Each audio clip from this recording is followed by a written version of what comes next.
श्री कृष्ण श्री कृष्ण श्री कृष्ण श्री कृष्ण।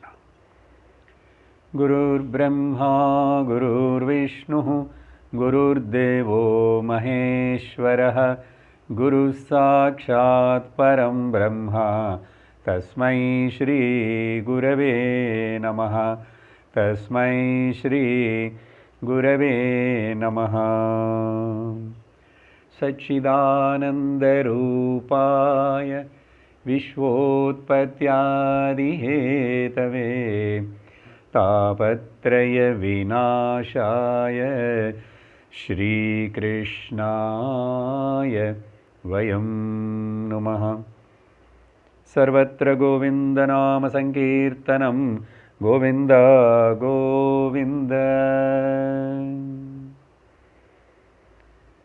हरे राम राम राम हरे हरे।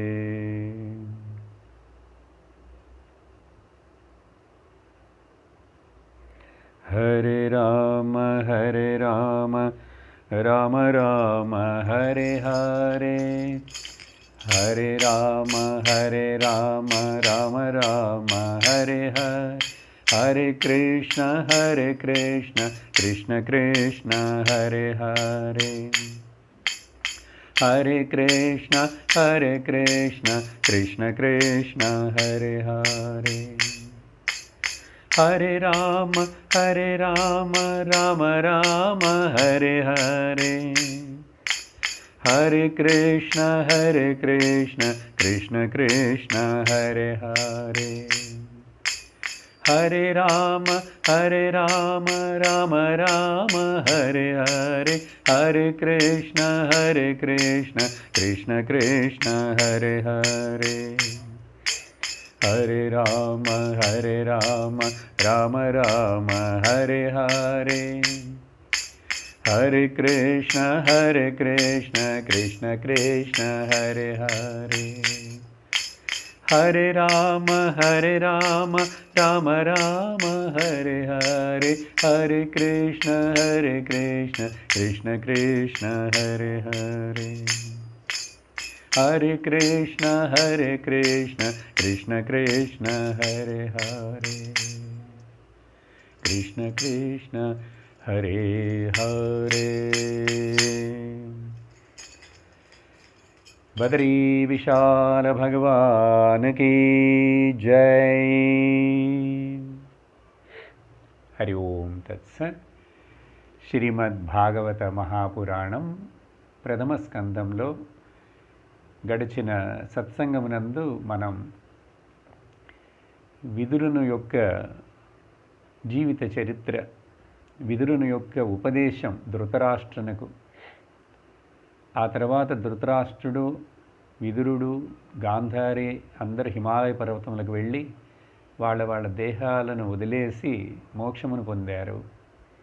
ఈ విషయాన్ని మనం చూసాం. అదే సందర్భంలో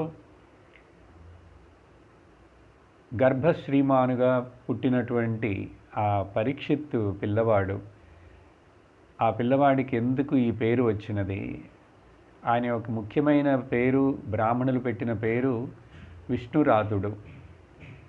ఇదంతా కూడా మనం ఆ పరీక్షిత్తు యొక్క పుట్టుకను కూడా విన్నాము. సంవత్సరములు కొంచెం కాలం గడిచిపోతున్నది. విదురుడు హస్తినాపురమునకు వచ్చి మరలా ధృతరాష్ట్రుని చూడటానికి వచ్చేసరికి 36 సంవత్సరాల తర్వాత. ఇప్పుడు మరలా కొంచెం కథ వెనక్కి వెళుతున్నట్లుగా ఉంటుంది. ఇక్కడ విషయం ముఖ్యముగా ఏది చెప్పాలో దానిని సూతుడు అలా చెప్పుకుంటూ వస్తున్నాడు. కాబట్టి ఆ పిల్లవాడు పెరిగి పెద్దవాడు అవుతున్నాడు. వాళ్ళ వంశంలో ఒకడే ఒక వారసుడు. కొన్ని సంవత్సరాలు గడిచిన తర్వాత అర్జునుడు మధ్యలో ఆ ద్వారకా నగరమునకు వెళ్ళి కృష్ణుడు యొక్క రాజకార్యములు, కృష్ణుడు ఎట్లా రాజ్యాన్ని చేస్తున్నాడు, ఎలా ఉన్నాడు, ఎందుకంటే కృష్ణుడితోటి చాలా స్నేహం, బంధువుగా కంటే కూడా స్నేహితుడిగా చాలా దగ్గరగా మెసలుకుండేవాడు అర్జునుడు. అందుకని కృష్ణుడిని చూడాలని ఆశతోటి హస్తినాపురమునకు బయలుదేరి వెళ్ళాడు. వెళ్ళి కొన్ని నెలలు అయినది. అక్కడ చక్కగా కృష్ణుడితోటి ఆనందంగా కాలం గడుపుతున్నాడు. కొన్ని నెలలు అయిన తర్వాత ఇంకా అర్జునుడు తిరిగి రాలేదు. ఎప్పుడు వస్తాడో ఏమో, ఇంకా ఏమి రాలేదు అని చెప్పి ధర్మరాజు కొంచెం ఆలోచించటం మొదలుపెట్టాడు. ఆయనకి చాలా అపశకునములు కనపడుతున్నాయి. అంటే ఏమో జరిగినది అని చెప్పి అపశకునములు, చాలా అపశకునాలు.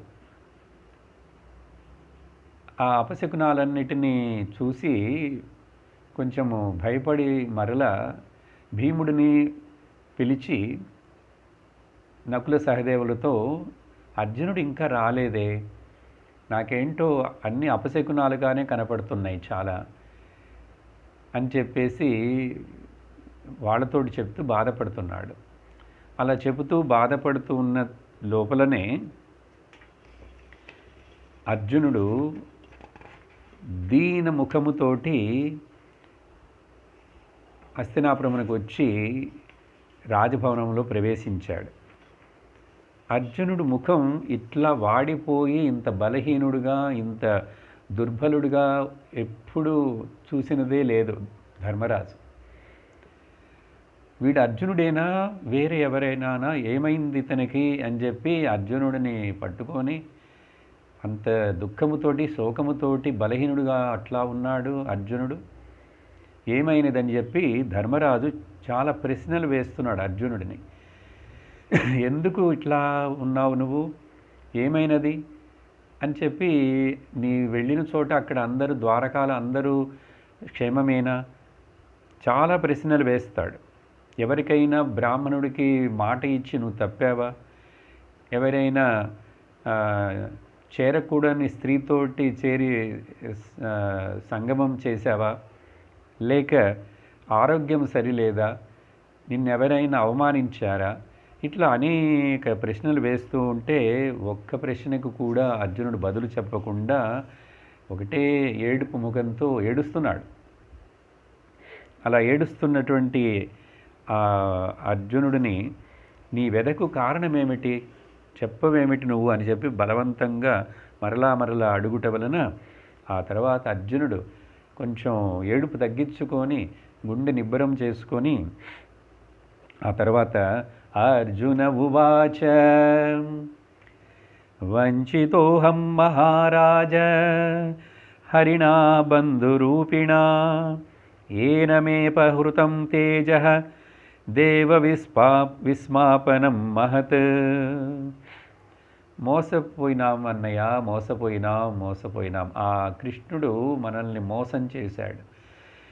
నాకు అత్యంత ఆప్తుడు, స్నేహితుడని ఎవరనైతే నేను అనుకుంటున్నానో ఆ శ్రీహరి చేత మనం మోసగించబడ్డాము. అతడు మనల్ని వదిలేసి వెళ్ళిపోయినాడు. అంటే కృష్ణుడు అవతార లీల ముగించబడినది. దేవతలకు కూడా చాలా ఆశ్చర్యం కలిగించేటువంటి నా శక్తి ఆ కృష్ణుడు కనుమరుగై తిరోధానమైన వెంటనే నా శక్తి అంతా కూడా కనుమరుగైపోయినది. అందుచేత కృష్ణుడి యొక్క క్షణమాత్రము కూడా ప్రాణము పోతే దేహం ఎట్లా నిలుచోలేదో, ఆ కృష్ణుడిని చూడకుండా ఈ లోకంలో ఆనందించుటకు వేరే ఏమీ ఉన్నది. అందుకని ఆ దుఃఖమును నేను భరించలేకపోతున్నానని చెప్పి తెలియపరుస్తున్నాడు. ఇప్పుడే వాళ్ళకి పాండవులందరికీ ఆ కృష్ణుడు అవతారలీల ముగించి ఆయన దేహమును వదిలేసి వెళ్ళిపోయినాడు, తిరోధానమై వెళ్ళిపోయాడు అనడని చెప్పి తెలిసింది. అలా చెబుతూ అర్జునుడు తనకు కృష్ణుడు వలన చేయబడ్డ అనేక చాలా సహాయాలు ఏమేమి చేశాడో అవన్నీ జ్ఞాపకం వస్తున్నాయి. అక్కడ మత్స్యయంత్రమును సాధించుటకు నేను ఎంతో శక్తివంతుడిగా ఉండి అక్కడ మత్స్యంత్రమును గురి తప్పకుండా కొట్టి ద్రౌపదిని పొందాను. తను చేసిన మొదలు గొప్ప పనులన్నీ చెప్పుకుంటున్నాడు. ఇంత పనులు చేసిన వాడిని, మనకు ఆ కృష్ణుడు ఎన్నెన్నో సహాయాలు చేశాడు అని చెప్పేసి మనల్ని రక్షించుతూనే ఉన్నాడు అన్ని సమయముల్లో. రాజసూయ యాగము సమయంలో కూడా ద్రౌపదికి జరిగిన ఆ ముందు ఆ ద్రౌపదిని అవమానపరుస్తున్నప్పుడు రక్షించాడు. ఇలా దుర్వాసుడు 10,000 మంది శిష్యులతో వనవాసంలో ఉన్నప్పుడు భోజనానికి వస్తే భిక్షకి అప్పుడు అక్షయ పాత్రని మనకు అనుగ్రహించాడు.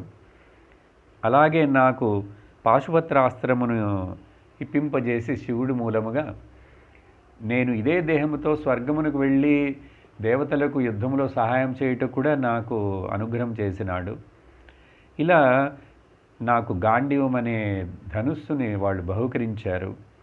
ఇలా చెబుతూ అటువంటి నా అత్యంత మిత్రుడు, నా ఆత్మస్వరూపుడు, పరబ్రహ్మ అయినటువంటి కృష్ణుడు ఈనాడు మనల్ని వంచి మనకు కనపడకుండా వెళ్ళిపోయాడు అని చెప్పి ఏడుస్తున్నాడు.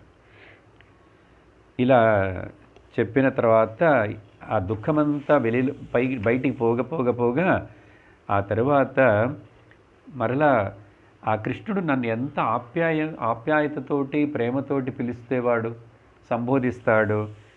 హే పార్థ ఏ అర్జున సఖే కురునందనేతి. నన్ను అలాగా హే పార్థ, హే అర్జున, హే సఖ, నా మిత్రుడా, ఏ కురునందన అప్పుడని అట్లా అని నన్ను పిలుస్తుండేవాడే.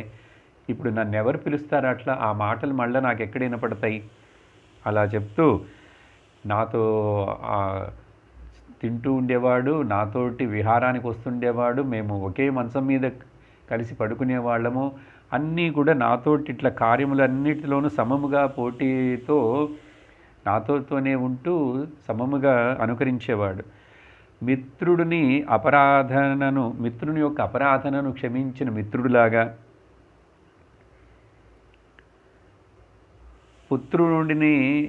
పుత్రుని అపరాధమును తండ్రి ఎట్లా మన్నిస్తాడో అట్లాగా, ఇలా దుర్బుద్ధి అయినటువంటి నన్ను నా అపరాధములన్నిటినీ కూడా మన్నిస్తూ చాలా వాటన్నిటినీ క్షమిస్తూ ఉన్నాడే.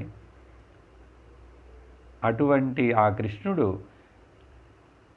నన్ను హస్తినాపురమునకి బయలుదేరి వెళ్ళు అని చెబుతూ తన యొక్క కొంచెం మంది భార్యలైనటువంటి ద్వారకాలో మిగిలి ఉన్నటువంటి స్త్రీలు ఏంటంటే, ద్వారకాలో అక్కడ యాదవులందరినీ ఖాళీ చేయమని చెప్పి ప్రభాస క్షేత్రమునకు వెళ్ళమని చెప్పి కృష్ణుడు ఆజ్ఞాపించాడు. వాళ్ళందరూ తర్వాత ఋషి శాపము వలన వాళ్ళు మధుపానీయమును అధికముగా సేవించి వాళ్ళు ఒకడను మాటలతోటి మొదటిలో తిట్టుకుంటూ ఆ తర్వాత ఒకడను చంపుకొని అందరూ యాదవులు చనిపోయారు. ఏదో 5-6 మాత్రమే మిగిలి ఉన్నారు. అటువంటి సమయంలో నన్ను ఈ స్త్రీలను తీసుకొని నీవు హస్తినాపురమునకు వెళ్ళు అని నాకు అప్పగించిన ఆ పనిని అప్పగించాడు. నేను అలా తీసుకొని వచ్చే వరకు కృష్ణుడు ఉన్నాడు. నేను ఆ స్త్రీలను తీసుకొని బయలుదేరి నా రథములో అదే రథము, అదే గాంధీవము, అదే గుర్రములు అన్నిటితోటి నేను వస్తున్నప్పుడు ఆ అడవి మధ్యలో కొంతమంది దుర్మార్గులైనటువంటి యాదవులు, గోపాలులు నన్ను ఎదిరించి నన్ను ఓడించి ఆ స్త్రీలనందరిని అపహరించి వెళ్ళిపోయారు. వాళ్ళ చేతిలో సులభముగా వాళ్ళు నన్ను జయించారు, నేను ఓడిపోయినాను. నా శక్తి అంతా కూడా ఎక్కడికి పోయినది నాకే అర్థం కాలేదు. అప్పుడు తెలుసుకున్నాను కృష్ణుడు ఈ లోకము నుంచి బయలుదేరి వెళ్ళిపోయి ఉంటాడు అని. ఎందుకని కృష్ణుడు శరీరమును వదిలేటప్పుడు అర్జునుడికి తెలియదు, అక్కడ లేడు, అక్కడ ఉన్నది ఉద్ధవుడు మాత్రమే. అందుకని నేను అదే అంత శక్తి కానీ సారథిగా ఉండేటువంటి ఆ కృష్ణుడు ఆ రథంలో లేకపోవటం వలన ఆ శక్తి మొత్తం కూడా కనుమరుగైపోయినది అని చెప్పి చాలా దుఃఖముతోటి వాపోతూ చెప్తున్నాడు. కాబట్టి ఆ కృష్ణుడు లేని ఈ సర్వము కూడా ఎలా ఉందంటే బూడిదలో పోసిన ఆహుతిలాగాను, ఒక ఇంద్రజాలుకుడి వలన కల్పించబడ్డ మిథ్యా వస్తువులాగాను, చవిటి నేలలో వేసిన విత్తులాగాను అంత కొరతగానే ఉన్నది అని చెప్పి ఆ యాదవులందరూ వాళ్ళకి వాళ్ళు ఒకళ్ళతో ఒకళ్ళు పోట్లాడుకొని చంపుకున్న విషయమని చెప్పి ఆ కృష్ణుడు ఈ లోకం నుంచి తాను కనుమరుగే వెళ్ళిపోయినాడు, అందుకనే నా ఉన్నటువంటి శక్తి మొత్తము కూడా కనుమరుగైపోయినది అని చెప్పి ఇలా అంటున్నాడు. ఇంత భగవద్గీత ఇవన్నీ విన్నటువంటి అర్జునుడికి ఎందుకు ఇంత దుఃఖం వస్తున్నది? దుఃఖించకూడదని చెప్పి కదా అర్జునుడికి భగవద్గీతలో భగవానుడు ఉపదేశం చేశాడు. అశోచాన్ అన్వశోచస్త్వం ప్రజ్ఞావాదాంశ భాషసే. భగవద్గీత ప్రారంభంలోనే అర్జున, పండితుడైనటువంటి వాడు, తెలివితేటలు ఉన్నటువంటి వాడు, వివేకం ఉన్నటువంటి వాడు చనిపోయిన వారి గురించి, చనిపోబోయే వారి గురించి దుఃఖించకూడదు అని చెప్పినప్పుడు ఆ జ్ఞానం ఏమి ఇప్పుడు పని చేయట్లేదు. ఇలా ఏమిటి కారణం అంటే, ఆ రోజు గీత ఉపదేశమును విని తత్కాలముకు అర్జునుడికి జ్ఞానం లోపల ఏర్పడినది. కానీ ఆ జ్ఞానమును తన సొంతము చేసుకోలేదు. మననము నిధిధ్యాసనముతోటి ఆ జ్ఞానమును తన సొంతము చేసుకోకపోవటం వలన, స్వానుభవం చేసుకోకపోవటం వలన తర్వాత రాజ్యం లభించి భోగములు అనుభవిస్తున్నప్పుడు అన్నిటినీ కొంచెం అది కనుమరుగై ఆ జ్ఞానము మరలా ఇప్పుడు ఉపయోగపడలేదు. వెంటనే అది లోపల ఉన్నది. కానీ అది ఇప్పుడు ఇట్లాంటి దుఃఖం సమయంలో తనకు మరలా జ్ఞాపకం వస్తున్నదిట. అదే చెప్తున్నాడు. ఆ శ్రీకృష్ణ భగవానుడు చేసినటువంటి ఆ గీతోపదేశములు దేశకాలములన్నిటికీ అతీతమైనటువంటి అవి కాబట్టి అవి నాకు ఇప్పుడు గుర్తుకు వచ్చి నా మనసును ఆకర్షిస్తున్నాయి. ఏంటంటే ఆ దుఃఖంలో ఆ జ్ఞానం ఇప్పుడు మరలా పనిచేస్తుంటే వచ్చినది. కృష్ణుడే చెప్పాడుట. ద్వారకాలో ఒకరోజు ఈ కొన్ని నెలలు ద్వారకాలో ఉన్నప్పుడు అలా విహారం చేస్తూ సాయంకాలం పూట కొంచెం స్నాక్స్, టీ అంతా తాగిన తర్వాత వాకింగ్కి వెళ్ళేటప్పుడు లాగా అట్లా ఆషామాషిగా అర్జునుడు మళ్ళీ అడిగాడట, కృష్ణ ఆ రోజు ఏంటో యుద్ధభూమిలో ఉన్నప్పుడు నువ్వేంటో గీత అని ఏదో ఉపదేశం చేసావు కదా, అది ఇంకొకసారి కొంచెం చెప్పు, ఏంటి అసలు నాకు అంతా మర్చిపోయినాను, నేనేం జ్ఞాపకం లేదన్నట్ట. అంటే కృష్ణుడు నవ్వుతూ, అప్పుడున్నటువంటి అర్జునుడు ఇప్పుడు లేడు కాబట్టి అప్పుడున్నటువంటి కృష్ణుడు ఇప్పుడు రాడు చెప్పటానికి. నువ్వు ఇప్పుడు క్యాజువల్గా సాయంకాలం వాకింగ్ వెళ్తున్నప్పుడు టీ, స్నాక్స్, బిస్కెట్లు తిన్న తర్వాత నడుస్తూ ఇట్లా క్యాజువల్గా అడిగితే ఆ రోజు అక్కడ ఉన్నటువంటి అర్జునుడు వేరు, ఆ స్థితి వేరు. కాబట్టి అదంతా ఇప్పుడు మర్చిపో. నీకు ఎప్పుడు అవసరమవుతుందో నేను చెప్పినటువంటి ఆ జ్ఞానము నీకు లోపల అది బుద్ధిలో ఉండదు, అది ఆత్మయే విన్నది, నీ స్వరూపమే విన్నది. కాబట్టి జ్ఞానం అనేది మెదడులో, బుద్ధిలో ఉంటుంది, బోధం అనేటువంటిది లోపల జరుగుతుంది. కాబట్టి నీకు అది అవసరమైనప్పుడు, సమయం వచ్చినప్పుడు ఉపయోగపడుతుంది అర్జున అని చెప్పి కొంచెం అట్లా ఆ సన్నివేశాన్ని తప్పించేసి అక్కడ మళ్ళీ భగవద్గీత గురించి మాట్లాడలేదుట. ఇప్పుడు ఈ దుఃఖ సమయంలో తనకి ఎప్పుడైతే దుఃఖమంతా బయటికి పొంగి పొరలి వచ్చినదో మనసు శుద్ధమైపోయి అప్పుడు గుర్తుకు వచ్చినప్పుడు ఏమైందిట, సూత ఉవాచ, ఆ భగవంతుడిని, కృష్ణుడిని ధ్యానిస్తూ ఇట్లా చాలా గాఢమైనటువంటి ప్రేమతో అతని మనస్సు దుఃఖము నుంచి ఉపశమించి మనసులో ఉన్నటువంటి కల్మషమంతా పోయి స్వచ్ఛమైందిట. అయినప్పుడు గీతం భగవతా జ్ఞానం యత్తత్ సంగ్రామమూర్ధని కాలకర్మతమోరుద్ధం పునరధ్యగమద్విభు. ఆ గీతా జ్ఞానం ఇప్పుడు మరలా జ్ఞాపకం వచ్చి అదంతా తనకు లోపల ఇప్పుడు ఆ జ్ఞానం పనిచేస్తున్నది. కాలక్రమంలో కర్మలు వీటన్నిటి ఉండటం వల్ల అది తెలియలేదు. ఇప్పుడు ఇంకా ఆ జ్ఞానం మరలా బయటికి వచ్చి తన యొక్క మహిమను చూపిస్తున్నప్పుడు అర్జునుడికి ఏమైనదిట, ఇక్కడ ఒక చక్కటి ముఖ్యమైన శ్లోకం చెప్తున్నాడండి సూతుడు. విశోకో బ్రహ్మ సంపత్యా సంచిన్నద్వైత సంశయ లీన ప్రకృతి నైర్గుణ్యాద్ అలింగత్వాద సంభవ. చాలా తత్వము విషయంతో కూడినటువంటి శ్లోకం అండి ఇది. ఇప్పుడు ఆ జ్ఞానమును ఒకసారి ముందే విని ఉన్నందువలన భగవంతుడి మీద అత్యంత భక్తి ఉండటం వలన, ప్రేమ, ఆ భగవంతుడే సాక్షాత్తుగా దానిని ఉపదేశం చేసి ఉంచాడు కాబట్టి అర్జునుడికి ఇప్పుడు బ్రహ్మ జ్ఞానం ఏర్పడినది. అప్పుడు ఏర్పడింది పోయిందో అంటే అప్పుడు మరి కృష్ణుడి యొక్క అనుగ్రహంతో తత్కాలమునకు ఏర్పడినది, కానీ అది జ్ఞాన నిష్ఠ రాలేదు. అలా బ్రహ్మజ్ఞానం వచ్చిన తర్వాత, స్వరూప జ్ఞానం ఏర్పడిన తర్వాత అవిద్య అంతా నశించిపోయినందువలన సూక్ష్మ శరీర అభిమానము, అప్పుడంటే కర్తృత్వ భోక్తృత్వ అభిమానము తొలగిపోయింది. లింగ శరీరం భంగమైందిట. అప్పుడు అతను గుణాతీతుడు అయినాడు. అంటే ఏంటి, జగత్తు వేరుగానున్నాను, నేను వేరుగా ఉన్నాననే భేదమంతా తొలగిపోయి, మనస్సులో ఉన్నటువంటి హృదయంలో అన్ని సంశయములు తొలగిపోయి, శోకము దూరమైపోయి అతను జీవన్ముక్తుడైనాడు.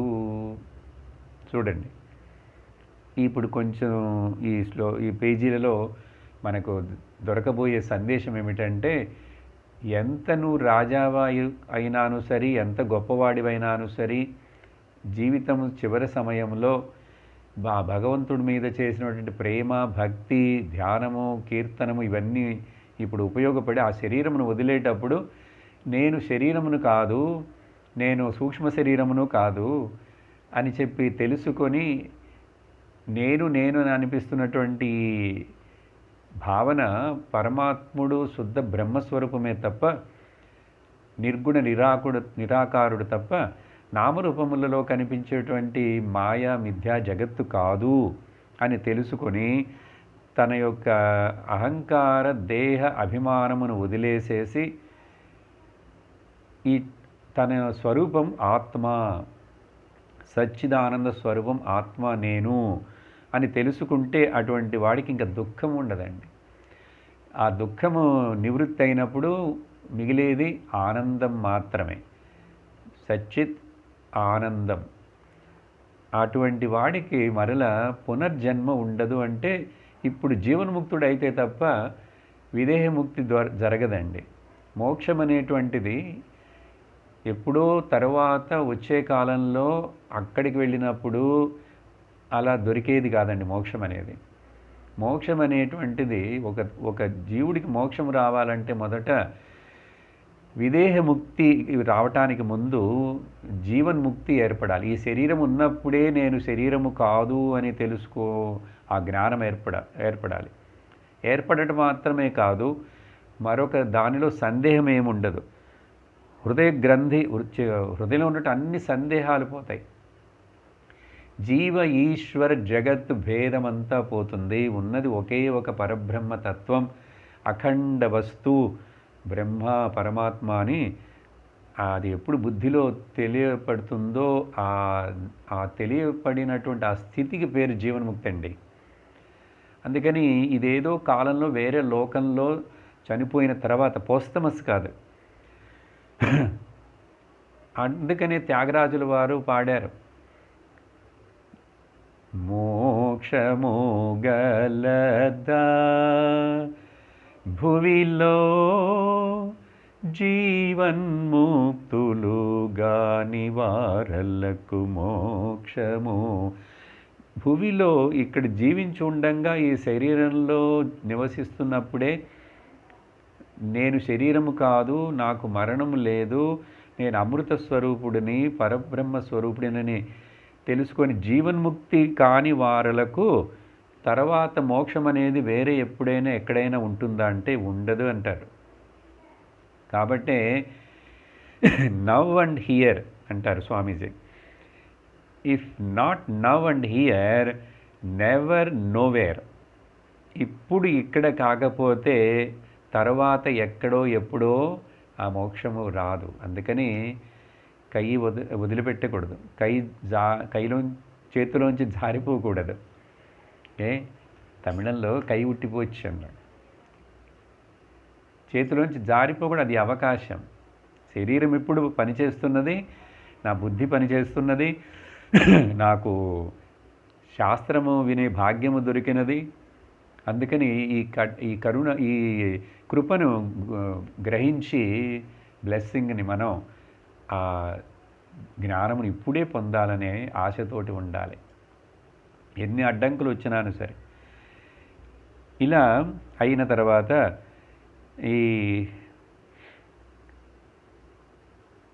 ఇది తర్వాత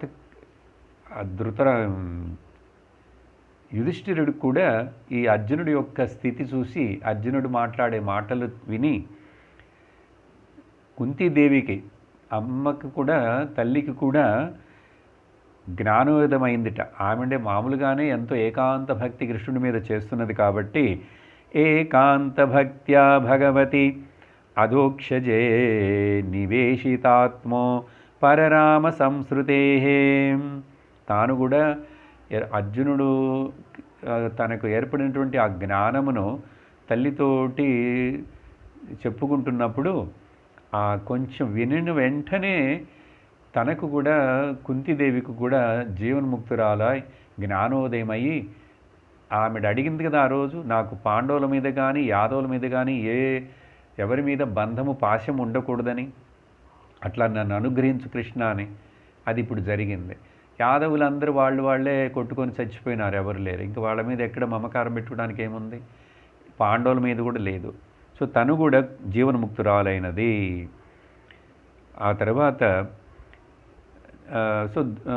యుధిష్ఠిరుడు కూడా తన యొక్క ఇంద్రియములను మనస్సునందు లయింపచేసి, మనస్సును బుద్ధి అందు లయింపచేసి, ఆ తర్వాత బుద్ధిని పరమాత్మనందు లయింపచేసి, తాను కూడా బయలుదేరి, ఇంట్లో నుంచి అందరూ బయలుదేరి స్వర్గారోహణం అని చెప్పబడుతుంది భారతంలో. చివరిలో స్వర్గారోహణం అంటే అన్ని పరిత్యజించి అప్పుడే పరీక్షిత్తుకి పట్టాభిషేకం చేసి రాజాగా రాజ్యభారమును అప్పగించి అందరూ ఒకళ్ళొక్కళ్ళు బయలుదేరుతున్నారు.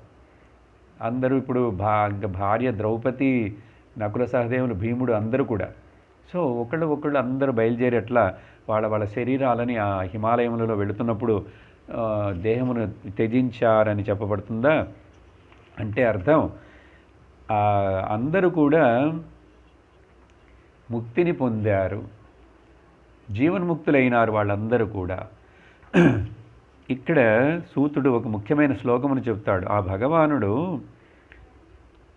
పుట్టుకే లేనటువంటి ఆ పరమేశ్వరుడు ముళ్ళును తీయుటకు ఒక ముళ్ళుని ఉపయోగిస్తాం, ముళ్ళుతోనే తీయాలని.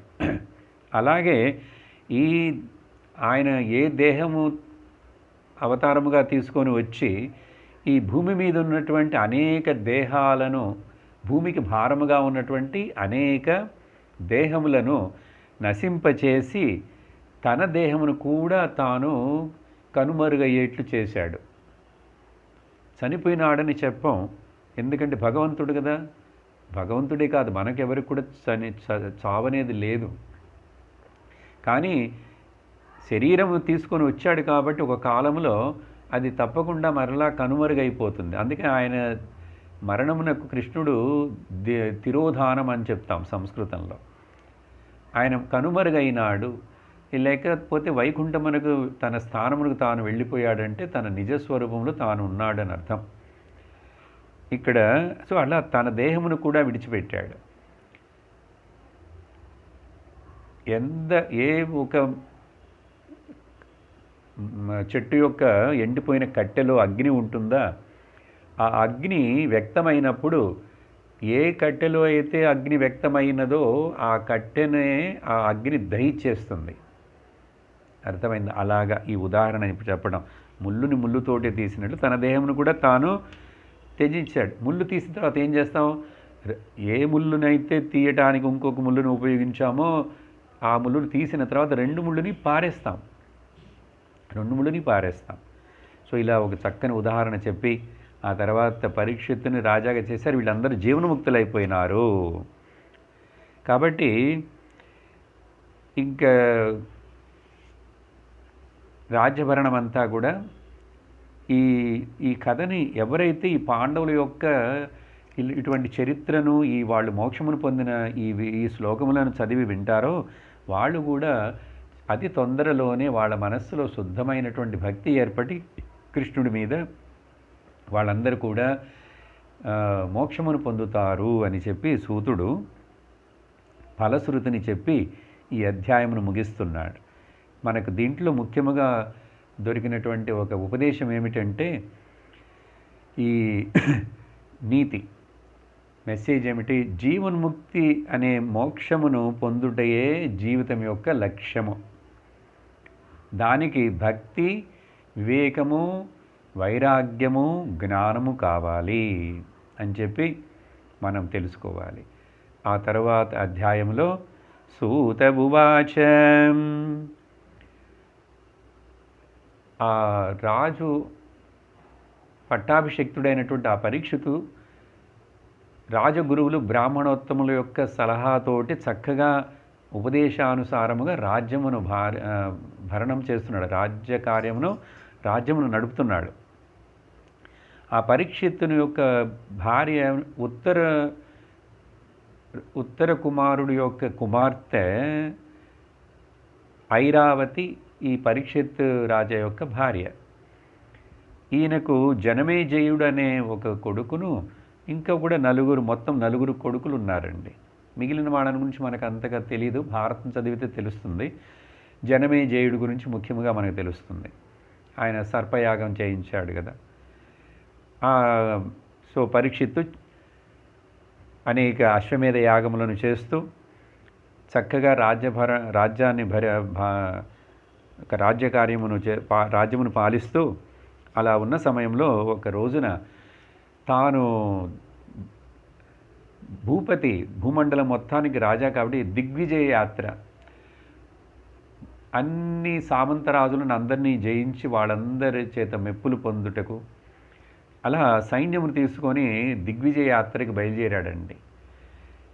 అటువంటి సమయంలో ప్రపంచంలో లోకంలో కలి ప్రవేశించిందని చెప్పి, ఎందుకంటే కృష్ణుడు ఎప్పుడైతే శరీరాన్ని వదిలేసి అవతారం ముగించాడో ఆ క్షణమే కలి మొదలైందండి. దానికి ఇక్కడ 2-3 చోట్ల ఆ విషయం చెప్పబడినది. భాగవతం మనకు దానికి ఆధారం. అందుకని ఇప్పుడు కలియుగం ప్రారంభమే ఎన్ని సంవత్సరాలు అయిందంటే సుమారుగా చెప్పేది 5500 సంవత్సరములు దాటినదండి.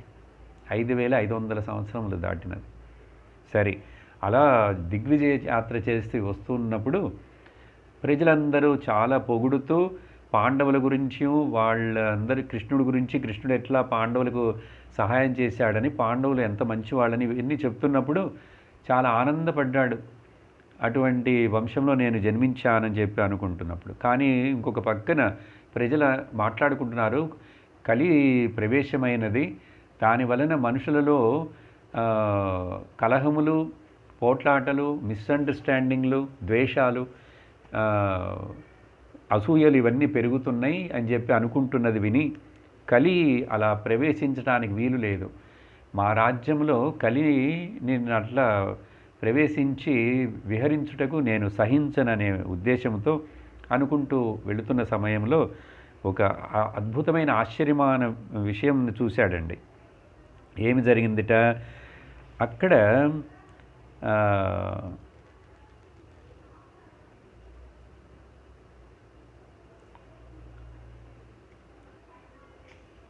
ఒకే కాలు మీద నడుస్తూ కుంటుతూ ఉన్నటువంటి ఆ ప్రదేశం అండి కురుజాంగల అనే ఒక రాజ్యం, దాని యొక్క బార్డర్లో. అక్కడ ఒక ఎద్దు వృషభమును ఒకే ఒక కాలు మీద ఉండి కుంటుతూ నడుస్తున్నది. అది నడవలేక నిలుచుకోలేకపోయినటువంటి సమయంలో పక్కనే ఒక ఆవు గోమాత దానికి నించుటకు సపోర్ట్ ఇస్తూ తాను కన్నీళ్లతోటి దుఃఖపడుతూ ఉన్నది. కాబట్టి భూమాత ఆవు రూపంలోనూ, ధర్మదేవత ఈ వృషభ రూపంలోనూ అక్కడ దర్శనం కనపడింది. అటువంటి దృశ్యం కనపడింది, చూశాడు దూరం నుంచి. అదే సమయంలో ఆ ఒక కాలు మీద నిల్చున్నటువంటి ఆ ఎద్దుని, ఏడుస్తున్నటువంటి గోమాతను కాలు లేపి కాలుతోటి తంతు చేతిలో ఒక పెద్ద కర్రను పెట్టుకొని వాటిని కొట్టుటకు ప్రయత్నిస్తున్నట్లు ఒక మనిషి. కానీ ఆ మనిషి యొక్క వేషం వచ్చి రాజులాంటి వేషము, కానీ చేస్తున్నటువంటి పనేమో చాలా దుర్మార్గముగా ఉన్నది. ఇది చూసినప్పుడు దూరం నుంచి పరీక్షిత్ చూశాడు. చాలా కోపం వచ్చింది. ఎటువంటి రాజ్యము మాది, మా తాతలు వీళ్ళందరూ ఎలా ఈ రాజ్యాన్ని పాలనం చేశారు, మా రాజ్యంలో ఇటువంటి ఒక దుర్మార్గమైన పని ఎవరు ఇట్లా చేసేది ఏమిటని వెంటనే కోపం వచ్చిన వెంటనే నోరు లేనటువంటి జీవులను ఇట్లా హింసించుటకు ప్రయత్నిస్తున్నటువంటి వీడిని వెంటనే వీడిని చంపేసేయాలి అని చెప్పి బాణమును తీసుకొని బాణమును సంధించి రెడీ అయిపోయినాడండి. రెడీ అయ్యి ఆ బాణమును వదులుటకు ముందు ఆ ధర్మదేవతని గోమాతని అడుగుతున్నాడు. ఈ పరీక్షిత్ ఇక్కడికి వచ్చి ఈ దృశ్యమును చూచుటకు ముందు కలి రూపంలో ఉన్నటువంటి ఆ దేవత ఆ ఎద్దుని గోమాతను కొట్టుటకు ముందు ధర్మదేవత అయినటువంటి ఆ వృషభమునకు, భూదేవత అయినటువంటి ఆ గోమాతకు మధ్యలో ఒక సంవాదం జరిగిందండి. ఒక మంచి డిస్కషన్ వాళ్ళిద్దరికి. ఏమిటంటే అది చూడాలి మనం కొంచెం. ధర్మవువాచ,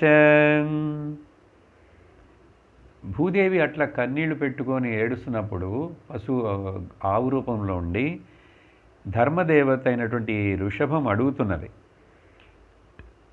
ఎందుకు ఓ మంగళస్వరూపిణి నువ్వెందుకు ఇట్లా దుఃఖిస్తున్నావు?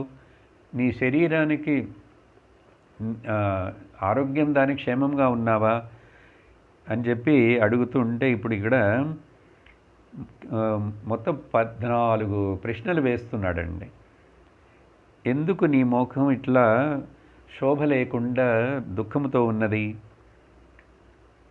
ఏమైంది నీకు అని చెప్పి, ఎవరైనా నీ దూర బంధువుల గురించి నువ్వు శోకిస్తున్నావా, లేకపోతే నాకు 3 పాదములను కోల్పోయి ఒకే పాదం మీద నిల్చున్నాను నన్ను చూసి నన్ను గురించి దుఃఖిస్తున్నావా, లేక భవిష్యత్తులో నిన్న భూదేవి కదా, నిన్ను అధర్మ జీవులకు రాజులు పాలించబోతున్నారని అనుకొని దుఃఖిస్తున్నావా, లేక మానవులు యజ్ఞములను మానివేయుటచే దేవతలకు ఆవిర్భాగములు లభించవు అని చెప్పి దుఃఖిస్తున్నావా?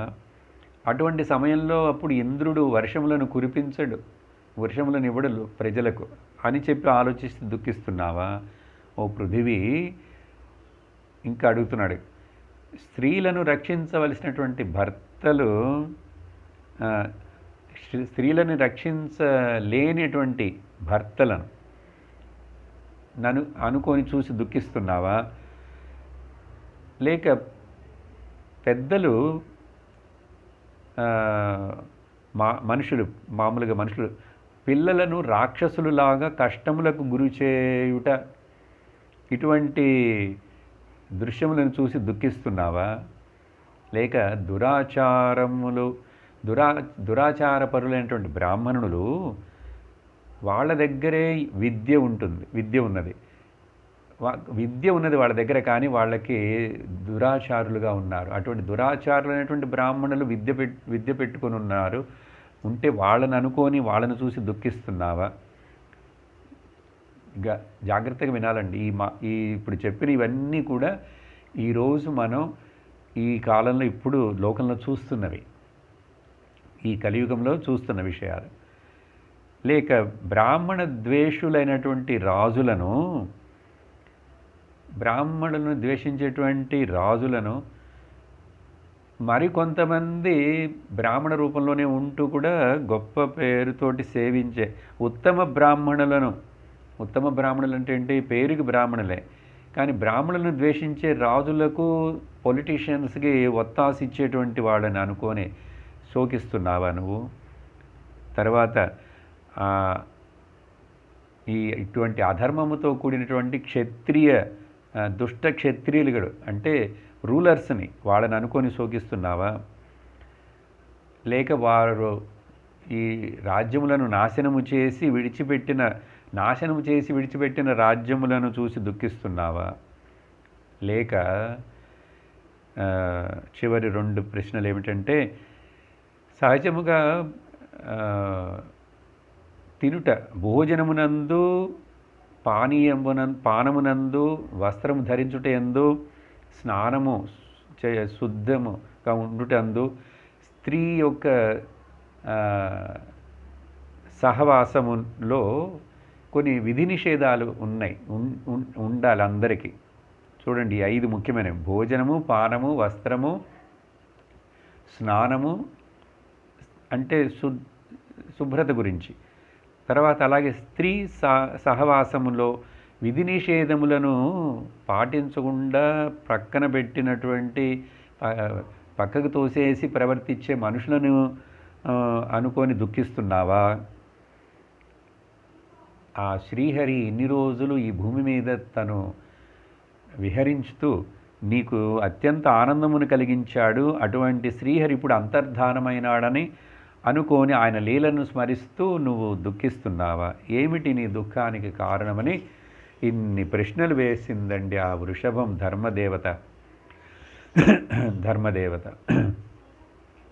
ఈ ధర్మము అనేటువంటిదండి 4 పాదాలని చెప్తాం కదా సహజంగా మన శాస్త్రంలో. అవి ఏమిటంటే తపస్సు, శౌచము, దయ అండ్ సత్యం అండి 4. వీటిలో ఇప్పుడు సత్యము మాత్రమే మిగిలి ఉన్నది. తపస్సు, శౌచము, దయ అనేటువంటివి క్షీణించిపోయినాయండి, లేవు. అందుకనే ధర్మదేవత ఒక కాలు మీద ఉన్నదిట ఇప్పుడు కలియుగంలో. అది సత్యము అని చెప్పబడినది. అది వివరణ తర్వాత చూస్తాం మరలా. అది ఎట్లా సత్యం మాత్రం ఎట్లా ఉంటుందంటే, సత్యం అంటే ఏమిటి? ఈ సూర్యుడు ఉదయించడమే సత్యం. దుర్మార్గులుగా మనుషులు ఉన్నా కూడా మనుషులకు తినుటకు, తాగుటకు నీళ్లు దొరుకుతున్నాయి, వర్షాలు పడుతున్నాయి, పంటలు పండుతూనే ఉన్నాయి. ఎప్పుడో ఒకసారి కొంచెం కరువులు, ఉప్పెనలు వచ్చినా కూడా ఇది సూర్యచంద్రులు వీళ్ళు రావటం, పోవటం, గాలి వీచటం, అగ్ని తన తత్వమును, గుణమును చూపించటం, ఈ పంచమహాభూతములన్నీ వాటి పనులు చేస్తున్నాయి కాబట్టి అది సత్యమండి. ఆ దృష్టిలో సృష్టి నడుస్తున్నది కదా. అప్పుడు పృథివీ దేవత ఇలా చెప్పటం మనం, పృద్ధరణ్యువాచ, ఓ ధర్మదేవత, నీవు ప్రశ్నించినటువంటి ఈ విషయములన్నీ నీకు బాగానే తెలుసు, తెలిసి కూడా నన్ను అడుగుతున్నావు. నువ్వు 4 పాదాలు, భగవంతుడి యొక్క కృప వలన 4 పాదాల మీద ఉన్నప్పుడు లోకంలో అందరికీ నువ్వు సుఖ సంతోషములను ఇస్తూ ఆనందాన్ని చేకూర్చేవాడివి. ఆ పరమాత్ముడంటే అతడు అనేక కళ్యాణ గుణములు ఉన్నటువంటి వాడు పరమాత్ముడు. ఆ కళ్యాణ గుణములు మనుషులలో కూడా ఉండాలి. వాటినే దైవ సంపత్తి అని భగవద్గీతలో దైవాసుర సంపత్తి అని చెప్పబడిందే. ఇప్పుడు భూదేవి అటువంటి దైవీ గుణములు పరమాత్మ యొక్క లక్షణములుగా తెలుపుతూ 40 విషయాలని చెప్తుందండి. వాటిని కొంచెం వేగముగా అట్లా చదివేస్తాను, మీకు అర్థమవుతాయి. ఎందుకంటే లక్కీలీ తెలుగు, సంస్కృతం చాలా దగ్గరగా ఉండేటువంటి భాష. అనేక పదాలు తెలుగులో ఉన్నవే సంస్కృతంలోను, సంస్కృతంలోవి తెలుగు భాషలో ఉన్నాయి కాబట్టి. అప్పుడు భూదేవి చెప్తున్నది, సత్యము, శౌచము, దయా, సహనము, త్యాగము, సంతృప్తి, రుజుస్వభావము, మనోనిగ్రహము, ఇంద్రియ నిగ్రహము, తపస్సు, సమత్వము, కష్ట సహిష్ణుత, క్రియల నుండి ఉపసంహారం, అంటే కర్మ నుంచి విత్డ్రా చేసుకోవడం, శాస్త్ర విజ్ఞానము, బ్రహ్మజ్ఞానము, వైరాగ్యము, ఈశ్వర భావము, పరాక్రమము, తేజస్సు, సామర్థ్యము, స్మరణము, స్వతంత్రత, నైపుణ్యము, కాంతి, ధైర్యము, మృదు స్వభావము, అతిశయించిన ప్రతిభ, వినయము, సాధు స్వభావము, సాహసము, ఉత్సాహము, బలము, సౌభాగ్యము, గాంభీర్యము, స్థిరత్వము, శ్రద్ధ, కీర్తి, పూజనీయత, అహంకారము లేకుండుట అనే మొదలైన అనేక సహజ గుణములు ఆ భగవంతుడివి. భగవంతుడు అంటే ఇవన్నీ ఉంటాయి. ఇప్పుడు అట్లా ఆ భగవంతుడికి నిధానము. అప్పుడు ఎవరైతే ఆ పరమాత్మని దర్శించుకోవడం, పరమాత్మను జ్ఞానమును పొందాలని అనుకుంటున్నారో వారు ఈ గుణములన్నిటినీ కోరుకుంటారు. కానీ ఈ లోకముపై ఇప్పుడు కలి వచ్చి తన యొక్క పాపమైనటువంటి చూపుని దీని మీద పడివేస్తున్నదే. ఈ లోకము అటువంటి, ఇప్పుడు లోకంలో ఆ కలి యొక్క ప్రభావం వలన ఈ గుణములన్నింటినీ వదిలేస్తారు జనులు, పాలించరు అని చెప్పి అనుకొని ఈ లోకం మొత్తముల గురించి నేను దుఃఖిస్తున్నాను అంది పృథ్వీదేవత, భూదేవత. నేను నా గురించి మాత్రమే కాదు, దేవతోత్తముడైనటువంటి నీ గురించియు, దేవతలు, పితృలు, మహర్షులు, సాధువులు, అన్ని వర్ణముల వారిని మరియు ఆశ్రముల వారిని గురించి ఉద్దేశించి అనుకుంటూ వీళ్ళకి ఇప్పుడు ఈ కలిలో ఎట్లా రక్షణ దొరుకుతుంది అని చెప్పి దుఃఖిస్తున్నాను అని చెప్పి భూదేవత అలా మాట్లాడిన తర్వాత అది జరుగుతున్నప్పుడేనండి ఈ కలి రూపంలో ఉన్నటువంటి ఆ దేవత వచ్చి ఆ ఆవుని, ఎద్దుని కొట్టుట, కాలుతోటి తన్నుట జరుగుతున్నప్పుడు పరీక్షిత్తు చూడటం జరిగింది. ఇప్పుడు కలిని పరీక్షిత్తు చంపటానికి రెడీ అయినాడు. ఎప్పుడైతే బాణమును తీసుకొని ఎక్కువ పెట్టి రెడీ అయినాడో ఆ కలిదేవత చూసి పరిగెత్తుకుంటూ వచ్చి కాళ్ళ మీద పడి నా శరణాగతిని ఇవ్వమని చెప్పి, నేను నీకు శరణవుతున్నాను, నన్ను చంపవద్దు అని అడిగినప్పుడు ఆ రాజు బాణమును కింద పెట్టేశాడు. ఎవరైతే అడిగారో, శరణవుతున్నారో వాళ్ళని, శరణాగతులను చంపకూడదు. అది రాజు యొక్క ధర్మం. అందువలన మరి నువ్వు ఎవరు, ఎందుకు ఇటువంటి దుర్మార్గపు పని చేస్తున్నావు? ఓకే, చూడ్చుటకు నువ్వు రాజులాగా ఉన్నావు, కానీ నీవు చేసే పని మాత్రము శూద్రుడు చేసే పని, దుర్మార్గుడు చేసే పనిలాగా ఉన్నదే. ఇటువంటి మరి అపరాధం చేస్తే నీకు మరణశిక్షే కదా నేను వెయ్యాలి. కానీ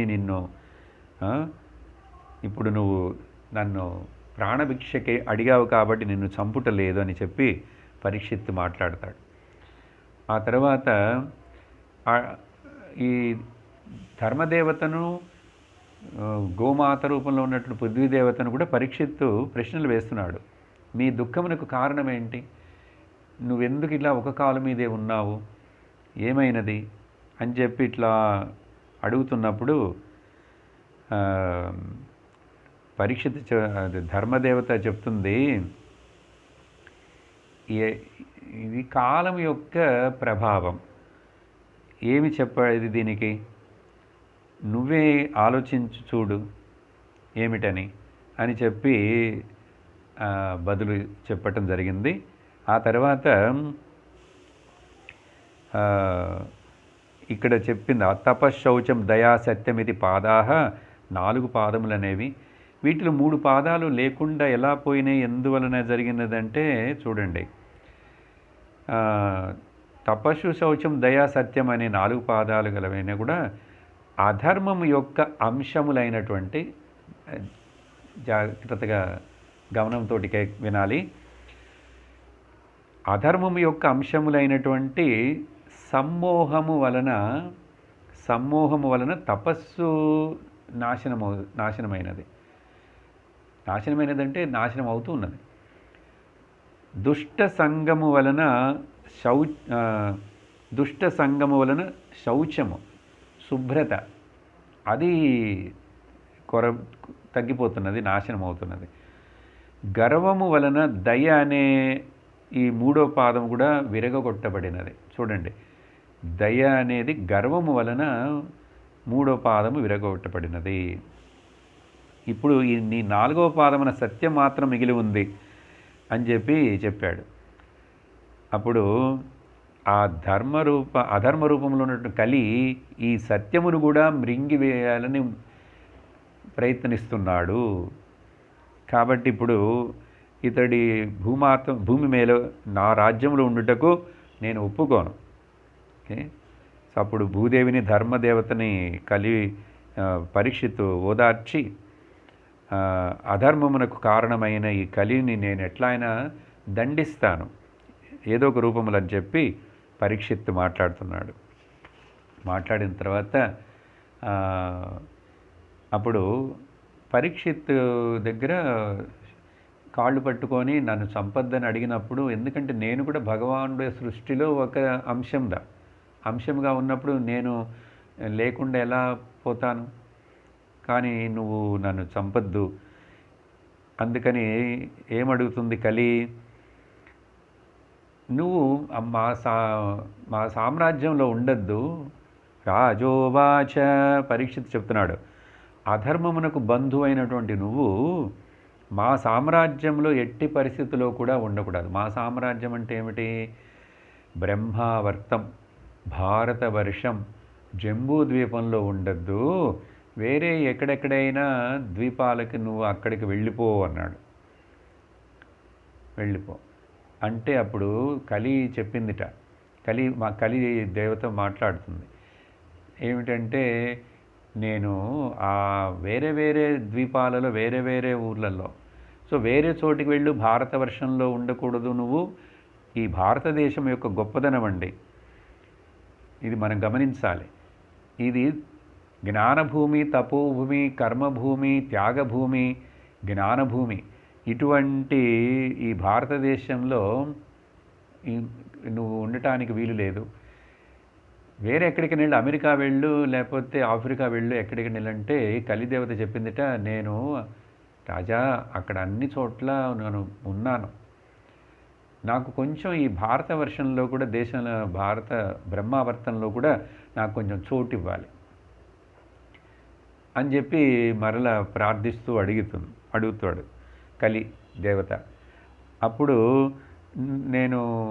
నువ్వు ఎక్కడ ఉండమంటావో చెప్పు, ఆ చోట్లలో మాత్రమే నేను ఉంటాను, అన్ని చోట్ల నేను సంచరించాను అని చెప్పి నాకు కొంచెం కన్సెషన్ ఇచ్చి ఇక్కడ వీటిల్లో మాత్రం నువ్వు ఉండు, నివసించు అని చెప్పి నాకు నువ్వు ఆజ్ఞనిస్తే నీ ఆజ్ఞకి తగినట్లుగానే నేను దాంట్లోనే ఉంటాను.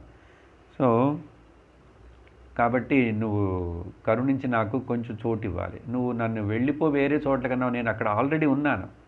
అదే చూడండి, వేరే వేరే భారతదేశంలో తప్ప మిగతా చోట్ల కలి అన్నిట్లో వ్యాపించి ఉన్నది. అట్లీస్ట్ మన దేశంలో ఈ జ్ఞానకర్మ తపోభూమి అయినటువంటి భారతవర్షమునందు ఋషులు పుట్టిన ఈ దేశమునందు కలి ఉన్నది, లేదని చెప్పలేదు, కానీ కొన్ని చోట్లే ఉంది. ఏటిల్లో ఉంది, వేటిల్లో ఉండమని పరీక్షిత్తు వరమిచ్చాడు, ఒప్పుకున్నాడు. ఇది చాలా ముఖ్యమైన విషయం అండి. ఇప్పుడు కలి ఇట్లా మాట్లాడిన తర్వాత పరీక్షిత్తు ఏం చేశాడుట అడిగినప్పుడు, ఇంకా సూత ఉవాచ అభ్యర్థితస్తదా తస్మై స్థానాని కలయే దదౌ. అలా అడగంగానే మరి ఇంకేం చేయాలి, ఏదో కొన్ని చోట్లు 4-5 చోట్లు చెప్తే ఆ ప్లేస్లో మాత్రమే నేను ఉంటాను. అందుకని ఇప్పుడు రాజాకు వేరే మార్గం లేక పరీక్షిత్ ఏం చేశాడు, సరే నీకు 4 స్థానాలు చెప్తున్నాను, వాటిల్లో ఉండిపో, నువ్వు నివసించు అన్నాడు. ఏమిటిది అది?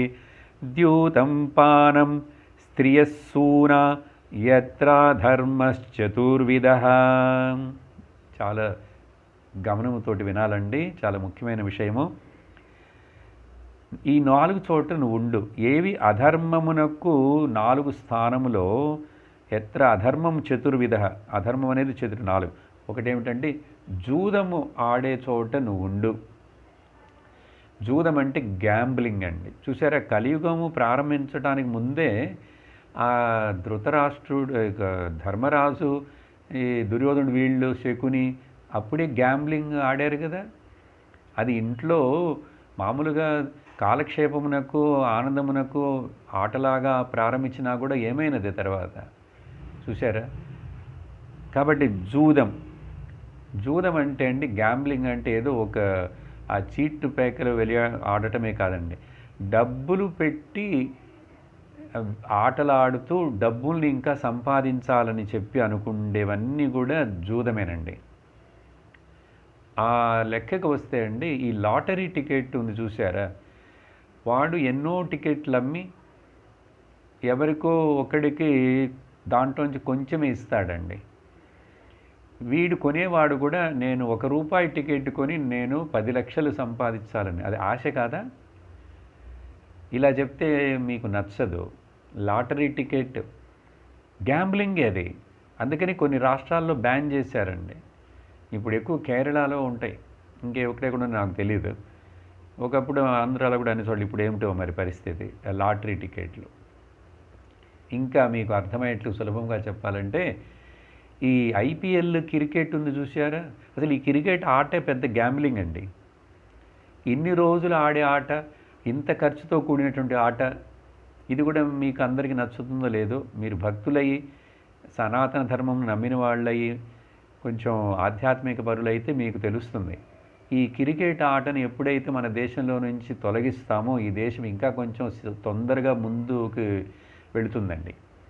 దీనివలన ఎంతమంది, ఎంత డబ్బులు, ఎంతమంది సోంబేర్లు అయిపోతున్నారు, ఎంతమంది దీనికి కూడా పందాలు, ఇది గ్యాంబ్లింగేనండి. వాడు 5 రోజులు 4 రోజులను ఆడుతూ ఉంటాడు. అది ఏమిటండి ఒక ఆట? అది ఆట అంటే గంటన్నరలో ముగించిపోవాలి, ఉత్సాహంగా ఉండాలి, నిదానంగా వాళ్ళు ఆడుతుంటారు.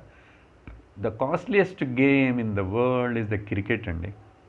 అందుకనే చూడండి, కొన్ని దేశాలు బాగా శ్రమపడి కష్టపడి దేశభక్తితోటి పనిచేస్తున్నటువంటి జపాన్, ఇజ్రాయెల్, ఇటువంటి దేశాల్లో క్రికెట్ ఉందా? చూడండి మీరు ఇప్పుడు కూడా. చైనా క్రికెట్ ఆడదే, రష్యా క్రికెట్ ఆడట్లేదే, ఏమో మిగతా కొన్ని దేశాలు, కొన్ని యూరోప్ కంట్రీస్ అండ్ మనం ఏషియాలో వీళ్ళు. సరే, ఎందుకు ఇక్కడ అంటే విషయం సంబంధం ఉన్నది కాబట్టి. జూదం అంటే ఇంకా కొన్ని చోట్ల ఇదో కారు పందాలు, గుర్ర పందాలు, ఇవన్నీ కూడా జూదమేనండి. అక్కడంతా మనుషుడు ఏమవుతుంది దానివల్ల అనేది కూడా మరలా చెప్తానండి, కింద ఇంకో శ్లోకంలో వస్తుంది. రెండోది ఏమిటి ఇచ్చాడు? సో జూదం ఆడే చోట నువ్వు ఉండు, అర్థం చేసుకోవాలి. అప్పుడు ఎక్కడెక్కడైతే ఈ గ్యాంబ్లింగ్ అంతా జరుగుతుందో, షేర్ మార్కెట్ కూడా ఇంకా మీకు కోపం వస్తుంది ఇది చెప్తే. ఆ షేర్ మార్కెట్ అనేది కూడా గ్యాంబ్లింగేనండి, జూదం అది. మద్యపానము రెండోది. ఈ తాగుడు ఎక్కడైతే ఉందో అక్కడ కలి ఉందని అర్థం. చూడండి, అన్ని గవర్నమెంట్లు ఈ తాగుడు మంచిది కాదని తెలిసినా కూడా, దానివలన మనిషి ఎంతో నష్టపోయి వాడి కుటుంబం అంతా నష్టపోతున్నదని తెలిసినా కూడా ఎందుకు గవర్నమెంట్ వీటికి పర్మిషన్లు ఇచ్చి దాని నుంచి ట్యాక్స్ కలెక్ట్ చేసుకుంటూ గవర్నమెంట్కి ఆదాయం అని చెప్తూ, కానీ ఎంతమంది వ్యక్తిగతమైన మనుషులకు నష్టం జరుగుతున్నది. వీడి మద్యపానం చేసినప్పుడు అండి, వీడు ఎటువంటి కుట్రలు, ఎటువంటి అక్రమాలు చేస్తాడు, దుర్మార్గం పనులు చేస్తాడని వాడికే తెలియదండి. ఎందుకంటే వాడికి మైకం మందు లాగా కదా అది, వాడికి బుద్ధి పనిచేయదు కదా. మరి అటువంటిది నువ్వు సప్లై చేసి, గవర్నమెంటే సప్లై చేసి పర్మిట్లు ఇచ్చి బజారుకి కొట్లు పెట్టిస్తే దేశం ఎట్లా బాగుపడుతుంది? ఇవన్నీ మాట్లాడితే నువ్వు సెక్యులరు, లేకపోతే నువ్వు ఈ ఏదో ఆ పార్టీకి దీనికి చెందిన వాడివి అని అంటారు. ఇవి ఎందుకు? మంచి మనుషునికి ఏది మంచిదో అదే కదా. కాబట్టి మద్యపానము, తర్వాత అండి దుష్ట స్త్రీ సంగము. దుష్ట స్త్రీ సంగమం అంటే ఇది డిబ్యాచరింగ్, వ్యభిచారం చేసే ఎక్కడ అంటే శీలము లేనటువంటి, సదాచారం లేనటువంటి స్త్రీలండి. అందరూ వ్యభిచారం చేస్తేనే దురాచారం అని కాదండి. సనాతన ధర్మమును రక్షించాలి, సనాతన ధర్మం కోసం మనం ఆ ధర్మమును పాటించాలి, మన పిల్లలందరూ వేద సంతతి లాగా పుట్టాలి అని చెప్పి ఈ భావములతోటి మనుషులు వాళ్ళ కుటుంబాలు పిల్లలు నడుపుకోవాలి కదండి. పెళ్ళిళ్ళలో మంత్రాలన్నింటిలో ఇదే అర్థం. కానీ ఇవి ఎవరు తెలుసుకోవట్లేదు, చెప్పటం లేదు, ఏదో యాంత్రికముగా భౌతికముగా అన్నీ జరుగుతున్నాయి. సో దుష్ట స్త్రీ సంగమం. తర్వాత 4వదండి ప్రాణహింస. ఎక్కడెక్కడైతే మాంసభక్షము, ప్రాణులను హింసించుట, చంపుట, ఇప్పుడు అన్నీ బిజినెస్ అయిపోయినాయి కదండి. అట్లీస్ట్ ఆవునైనా కూడా చంపకుండా గోరక్షణకైనా చేద్దామంటే దానికి ఎంతో వ్యతిరేకం దేశంలో. మొత్తంలో ఏ ప్రాణినైనా సరే ప్రాణిని చంపి దానిని కావాలని పెంచి చంపి హింసించి తర్వాత తినుట, మాంసభక్షణం ఎక్కడికెందో అదంతా. సో ప్రాణహింస, వైలెన్స్, ఈ 4 స్థానములలో నువ్వు నివసించు అని నిర్దేశించి చెప్పాడు. చెప్తే అంటే అర్థమేమిటి? వీటిల్లో క్రమముగా ఈ 4 వీటిలో ఏమి ఉంటుంది తప్పు అంటే చూడండి, ఇవి 4 ఎందుకు క్రమముగా 4 అధర్మమైన విషయములు. అసత్యము, ఎందుకంటే జూదం ఆడే చోట గ్యాంబ్లింగ్లో ట్రూత్ ఉండదండి. అసత్యము, తర్వాత మదము, అப்புறம் విషయాసక్తి, అப்புறம் క్రౌర్యము. ఈ 4 అధర్మములు ఈ 4 యందు నివసించి ఉండును. చూసారా? కాబట్టి లోకంలో గమనించి చూడండి, 3 WWW అని చెప్పినట్లు అంద వెబ్కి 3 W's అండి. Women, wealth and wine. దీంట్లో ఇక్కడ చెప్పిన వాటిలో 3 వచ్చేసినాయి. దాంట్లో ఈ 3 లోకంలో అనేక దుర్మార్గములకు, అక్రమములకు, కుట్రలకు, తర్వాత దారుణములకు అన్నిటికీ కారణం ఉమెన్, వెల్త్ అండ్ వైన్. సరే, ఎప్పుడైతే ఇట్లా చెప్పే 4 ఇస్తే ఆ కలి ఇంకా మళ్ళా తలగీకుంటూ ఈ 4 మాత్రమే ఇస్తే నేను మనుషులందరినీ కబళించలేను, అందరి మీద నా ఎఫెక్ట్ని చూపించలేను. ఎందుకంటే ఒక రకముగా సంప్రదాయమైనటువంటి ఆచారంతో కూడినటువంటి కుటుంబంలో పుట్టిన వాళ్ళు జనరల్గా ఈ 4 పక్కన వెళ్ళరండి. ముఖ్యంగా స్త్రీలు వెళ్ళరు.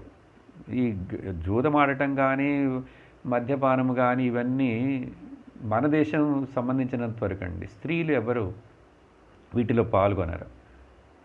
హింసా ప్రవృత్తిలో కానీ బయట దేశములు వేరండి. అందుకని కలి అక్కడ అన్ని చోట ఉన్నాం. అక్కడ స్మోకింగ్, సిగరెట్ ఇవన్నీ it is a very very common for the ladies also కదా. కాబట్టి ఇక్కడ అంతగా ఒక సంప్రదాయమైన ఆచార ఉన్న కుటుంబంలో ఉన్నవాడు వీటిలోకి పోడు.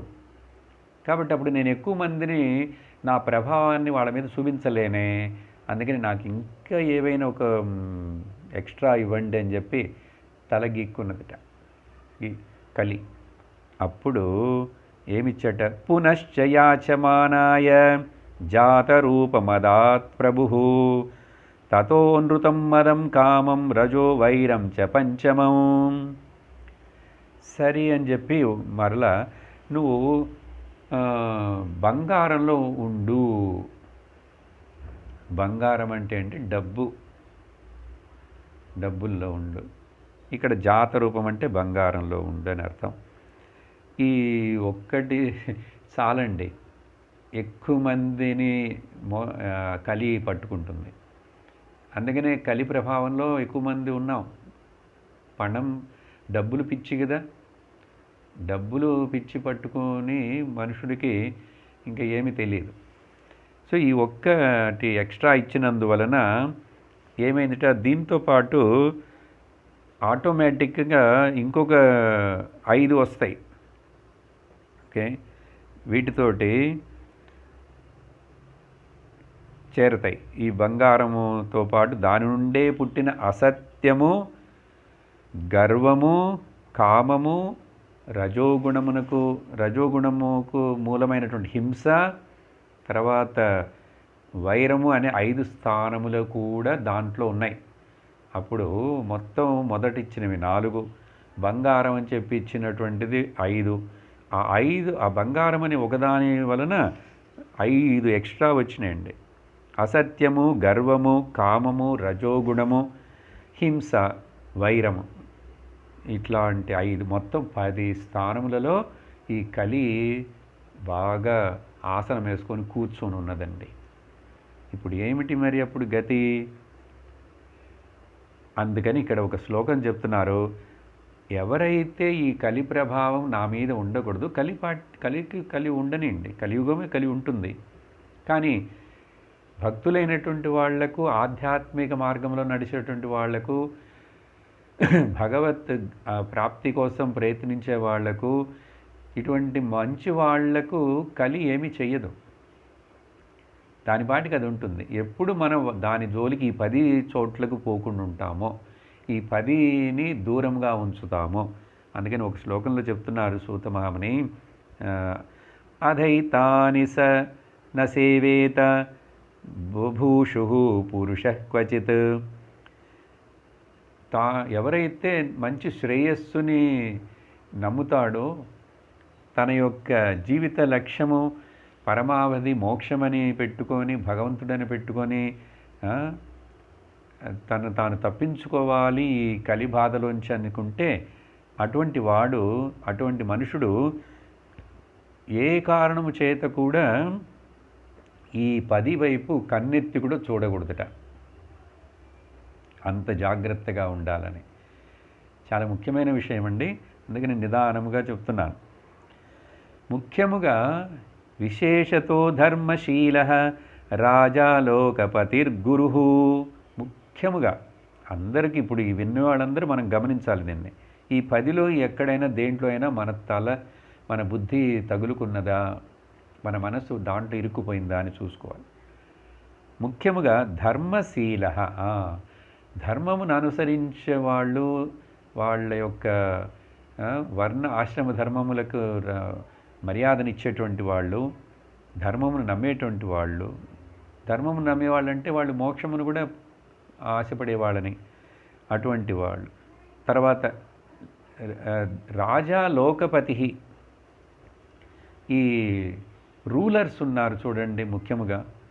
కానీ అన్ఫార్చునేట్ థింగ్ ఏంటి, మన పొలిటీషియన్స్, రూలర్స్ అందరూ వీటిల్లో మ్యాక్సిమం ఈ 10లోనే అన్నిట్లో చిక్కుకుపోయినారు. వీటిల్లో అన్నిట్లో ఉంటేనే వాడు ఈ రోజులో రాజకీయ నాయకుడు అవుతాడు. కాబట్టి వార్నింగ్ చూడండి భాగవతంలోని వాళ్ళకి. లోకం, ప్రజలను పాలించేటువంటి అధికారులు, ఏ అధికారైనా సరే, రాజా ఇక్కడ లోకపతి, ముఖ్యముగా గవర్నమెంట్ రూల్ పండ్ర వాళ్ళు, రాజులు, క్షత్రియ, the rulers should not indulge in them అని చెప్పి వార్నింగ్.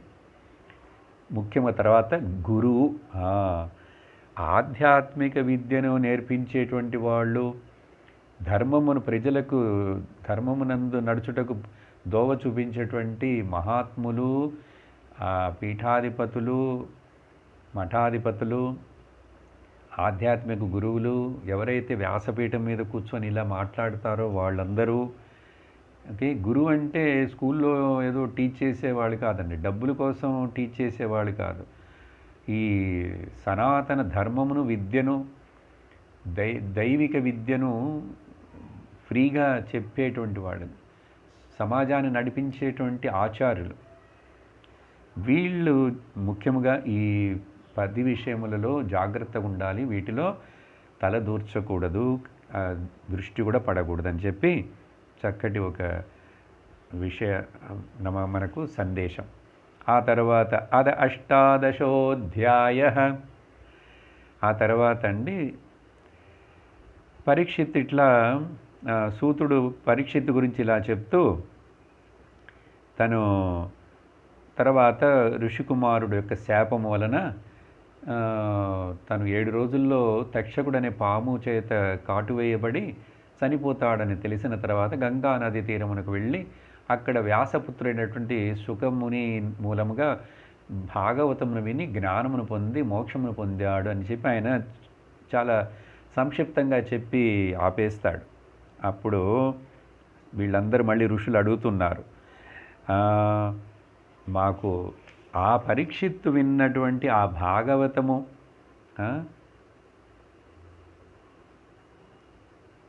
మాకు ఋషులు అడుగుతున్నారు. ఋషయవూచు మాకు ఈ కర్మలు చేస్తూ ఈ సత్రయాగమని మొదలుపెట్టాము. ఇక్కడ ఈ కర్మతో కూడినటువంటి ఈ సత్రయాగములు చేయటం వలన రోజు యజ్ఞము యాగము పొగలు, ఆ పొగ వలన మా ఒళ్ళంతా నల్లబడిపోయి వేడెక్కి మా ముక్కులు గొంతులంతా ఊపిరితిత్తులంతా పొగతోటి నిండిపోయినాయి. దీనివలన మాకు ఈ సంసార బంధము తొలుగుతుందనే ఆశ మాకు లేదు, దీంట్లో ఎక్కడ కనపడలేదు. కాబట్టి మాకు మధురమైనటువంటి ఆ శ్రీకృష్ణ భగవానుడి యొక్క లీల యొక్క కథలు, అటువంటి ఆ మకరందమును తేనెను మాకు ఆస్వాదించేట్లుగా మాకు వినిపించండి అని చెప్పి అడుగుతున్నారు శౌనకాది ఋషులు.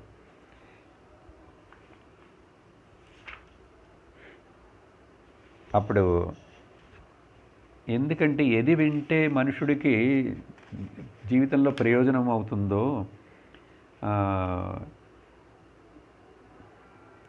జీవితం ఇక్కడ ఆయుష్ చాలా తక్కువ కలియుగంలో. కాబట్టి ఇటువంటి ఆయుష్ తక్కువగా ఉన్నటువంటి ఇటువంటి సమయంలో అందరికీ మృత్యు వస్తుంది. అందుకని వేరే ఏదేదో వాటిల్లో పాల్గొని అవన్నీ చేసి ఇవన్నీ చేస్తే కర్మలలోనే ఉంటుంటే ఎప్పుడు జ్ఞానం వచ్చేది? అందుకని మాకు ఆ కథలను వినిపించండి, భగవంతుడి తత్వమును తెలపండి అని అడిగినప్పుడు సూత ఉవాచ, మొదట సూతుడు తనను తాను గురించి చెప్పుకుంటున్నాడు. నేను ఎంత అదృష్టవంతుడిని, భాగ్యవంతుడిని, మీలాంటి ఋషులందరూ, నేను శూద్ర కులమునకు చెందిన వాడినైనా కూడా నా దగ్గర నుంచి మీరు ఇలా వినాలని ఆశపడుతున్నారే, నాకు భగవంతుడు చేసినటువంటి అనుగ్రహం, మా గురువు చేసినటువంటి అనుగ్రహం అని తన గురించి తాను మొదట ప్రశంసించుకుంటున్నాడు. శౌనకాది ఋషులు కూడా ఆయన ప్రశంసిస్తున్నారు.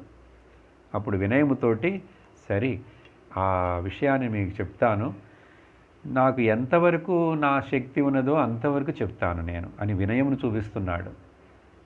అన్ని పురాణాలు తెలిసినటువంటి ఆ సూతుడు వినయంతో పక్షి తన శక్తికి తగినంత వరకు మాత్రమే ఎగరగలదు, కానీ అంతకంటే ఎగరలేదు. అన్నీ కూడా గ్రద్దల మాదిరి ఆకాశంలో పైకి ఎత్తుకు ఎగరలేవు కండి, కాకులును పావురాళ్ళు అని చెప్పి ఆ పరీక్షిత్ యొక్క శాపము ఎందుకు ఎలా జరిగినదనే కథని చెప్పడం మొదలుపెట్టాడు. ఒకరోజు ఆ పరీక్షిత్ మహారాజు అడవిలో వేటాడుటకు వెళ్ళాడు. రాజులకు వేటాడటం అనేటువంటిది వేడుక కాదండి. ఏ అడవుల్లో అయితే మృగములు ఋషి కుటీరములను, గ్రామంలో ఉండే ప్రజలను బాధిస్తాయో అటువంటి క్రూర మృగములను కొన్నిటిని వాళ్ళు వేటాడతారు. అది రాజ్యంలో ఉండే ప్రజల యొక్క రక్షణ కోసమే. సో అట్లా అడవికి వేటకి వెళ్ళినప్పుడు మధ్యాహ్నం సమయమైంది, బాగా అలసిపోయినాడు, దాహము ఏర్పడినది. అక్కడ వెంటనే ఏమి చేయాలో తెలియదు, ఆకలి కూడా అయింది, దాహం ముందు. అటువంటి అలసిపోయి దాహంతో ఉన్నటువంటి ఆకలి దప్పులకు వశమైనటువంటి ఆ పరీక్షిత్తు అక్కడ ఇక్కడ చూస్తే వెంటనే పక్కన కొంచెం ఒక ఆశ్రమం కనపడిందండి. శమీక ముని యొక్క ఆశ్రమము. అంగీరస గోత్రమునకు చెందినటువంటి శమీక ఋషి. ఆ శమీక ఋషి యొక్క ఆశ్రమం చూసి ఆశ్రమునకు వచ్చాడండి. అక్కడ వస్తే ఆ ఋషి ఒక చెట్టు కింద అత్యంత ఆ, లోతైనటువంటి ధ్యానములో ఆయన మునిగి ఉన్నాడు, సమాధి స్థితిలో మునిగి ఉన్నాడు. అటువంటి శమీక ఋషిని చూసి, కానీ పరీక్షిత్తుకి ఆ దాహం ఎక్కువగా ఉండటం వలన, సరే ఆ ముని కుటీరంలో వేరే ఎవరైనా ఉన్నారో, లేకపోతే ఈ ముని కళ్ళు తెరిచి దాహముగా ఉంది, కొంచెం నాకు దాహశాంతికి నీళ్లు ఇస్తారా ఎవరైనా ఇక్కడ? ఏమి బదులు చెప్పలేదు. ఆ ఋషి కళ్ళు తెరవలేదు, వచ్చినది ఎవరని చూడలేదు. ఆయన ధ్యానంలో ఉన్నాడు, ఆయనకి మాటలే వినిపించలేదు. ఎవరు ఇంట్లో వేరే కుటీరంలో ఈయన కుటుంబం ఎవరు, ఋషి యొక్క భార్య, ఋషి పత్ని ఎవరు ఉన్నట్టు తెలియలేదు, ఏమీ కనపడలేదు. ఆ అలసటతోటి దాహముతోటి ఉన్న ఆ పరీక్షిత్తుకి కోపం వచ్చిందండి. కొంచెం కోపం వచ్చింది. ఎందుకంటే రాజా కదా, నేను ఒక రాజాను, కొంచెం సమయం నాకు మంచివాడే, కానీ ఆకలి దప్పికలతో ఉన్నప్పుడు మనుషుడు ఏమి మాట్లాడినా కూడా కోపం వస్తుందండి. అందుకని అలసి అట్లా ఉన్నప్పుడు మొదట ఏ ఇంటరాక్షన్స్, ఏ కార్యములు పెట్టుకోకూడదండి. మొదట పొట్టకి ఆహారం ఇవ్వాలి, గొంతుకి నీళ్లు పోసి దాహం తీర్చుకోవాలి. లేకపోతే బుద్ధి సరిగా పనిచేయదు. అటువంటి సమయంలో పరీక్షిత్ ఏం చేశాడు, తనకు కోపం వచ్చింది. ఆ కోపం వలన, కోపం వచ్చి వెళ్ళిపోతే పర్వాలేదు, వెళుతూ అట్లా కోపంతో నీకు ఇంత అహంకారమా అన్నట్లుగా ఏదో మనస్సులో. అలా కింద చూస్తే ఒక చచ్చిపోయినటువంటి చిన్న పాము పిల్లండి. చిన్న పాము పిల్ల చచ్చిపోయినది ఉంటే, ఆ చచ్చిపోయిన పాము పిల్లని తన యొక్క బాణముతోటి అట్లా తీసి ఆ ధ్యానం చేస్తున్నటువంటి ఋషి యొక్క మెడలో వేసేసి అని చెప్పి తిరిగి వెళ్ళిపోయాడండి. అలా తిరిగి వెళ్ళిపోయిన తర్వాత ఏమి జరిగింది, ఎవరు శాపం ఇచ్చారు, ఆ తర్వాత విషయమును మనము వచ్చే సత్సంగంలో చూస్తాం. ఓమానందం ఓమానందం ఓమానందం ఓమానందం ఓమానందం సచ్చిదానందం ఓమానందం బ్రహ్మానందం ఓమానందం ఆత్మానందం ఓమానందం కృష్ణానందం ఓమానందం అమృతానందం. ఓం నమః శివాయ ఓం నమః శివాయ ఓం నమః శివాయ ఓం నమః శివాయ ఓం నమః శివాయ ఓం నమః శివాయ. సర్వత్ర గోవిందనామ సంకీర్తనం, గోవింద గోవింద. లోకాః సమస్తాః సుఖినో భవంతు, లోకాః సమస్తాః సుఖినో భవంతు, లోకాః సమస్తాః సుఖినో భవంతు. ఓం శాంతి శాంతి శాంతి. హరి ఓం. శ్రీ గురుభ్యో నమః. హరి ఓం. హరి ఓం తత్సత్.